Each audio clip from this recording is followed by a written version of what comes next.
No one said that the path is going to be easy. And it's not. We know life is rough, and we know there will be pain, and whether that pain is at the hands of an enemy or at the hands of nature or time or disease, there will be pain. It's an urge. Truth be told, every champion has felt it. Every president has felt it. Every king has felt it. Every lion has felt it. Every winner has felt it. Every soldier has felt it. Every victorious person has felt it. The urge to quit. Often when people are embittered and resentful and feel like they're victims, it's because really awful things have happened to them. Now, not always, but often. And so then the question is, well, if you're in a situation and something really awful is happened to you or has happened to you, then, well, why shouldn't you feel like a victim? And is there a better alternative? Thousands have come before you and they did just fine. So quit your complaining. And it's not because you have nothing to complain about. That's not the case. It's that that's not the right approach. The fact is, and this is such an optimistic fact, as well as a judgment in some sense, the fact is that if someone else can do it, so can you. And that's something, right? If you're reading about the great heroes in history, people who are in these terrible situations, and you see someone rise to the occasion, and then you can say, well, that was a person who did that, and I'm a person, and so maybe I have that capacity too, even though I don't know how to approach it. Don't allow that inner doubt in you to tell you why you're not good enough. You ignore that inner voice and all of the external voices. Don't judge the possibilities for what you can do based upon the circumstances, because the circumstances won't determine who you are. Doesn't matter how many mistakes you've made. Doesn't matter how much money you've lost. In fact, I see it only as an investment, what you learn from life. You don't stop when you're tired. You stop when you're done. You stop when you complete it and you execute it. This way you start separating the successful from the unsuccessful. Just because it says trial on the package, or tribulation on the package, or pain on the package, it don't mean it ain't a blessing inside, and most of you turn around when you see pain. But those of us who have the right perspective, we approach it when it say pain. When we see trial, tribulation, we don't give up or give in. We know the blessing is on the inside. We don't give up. We don't surrender. We don't quit. We see differently. Our perspective is different. And because our perspective is different, our outcomes are different. Our rewards are different. If you haven't learned something from periods of suffering, if you haven't wrung the juices of your own pain and drank them for your own nourishment, you have wasted your experience and missed the chance to expand capacity for being stronger the next time. That these seasons arrive at your door. My mental outcomes were a consequence of my habits, and my habits were a consequence of my choices. It is true that character is to some extent innate. Our genetic makeup imbues in us certain proclivities. But it is as true that character is mostly a consequence of choices.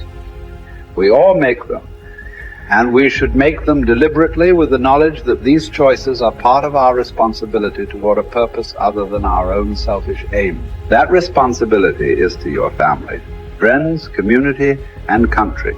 You have purpose in this life.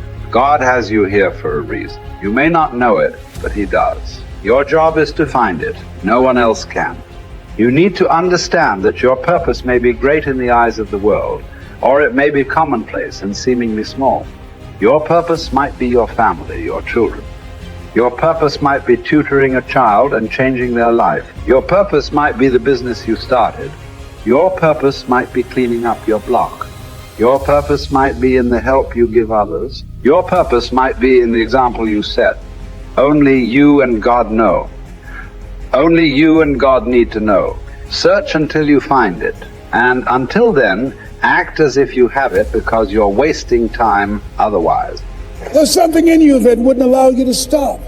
Dr. Howard Thurman, he said there's something in each and every one of you that waits and listens to the voice of the genuine in yourself. It will be perhaps the only guide you will ever have.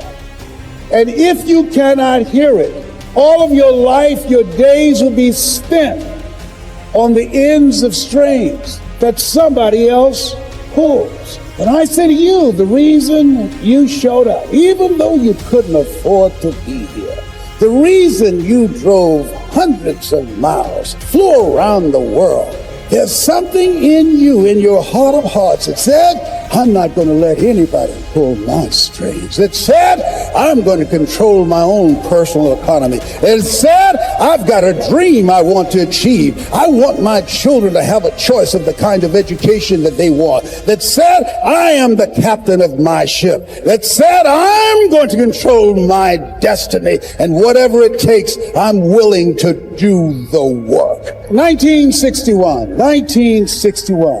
President John F. Kennedy had a decision to make. The decision was whether or not to call a news conference and tell the world the United States was going to go to the moon. And I submit to you that the decision to do that was very risky.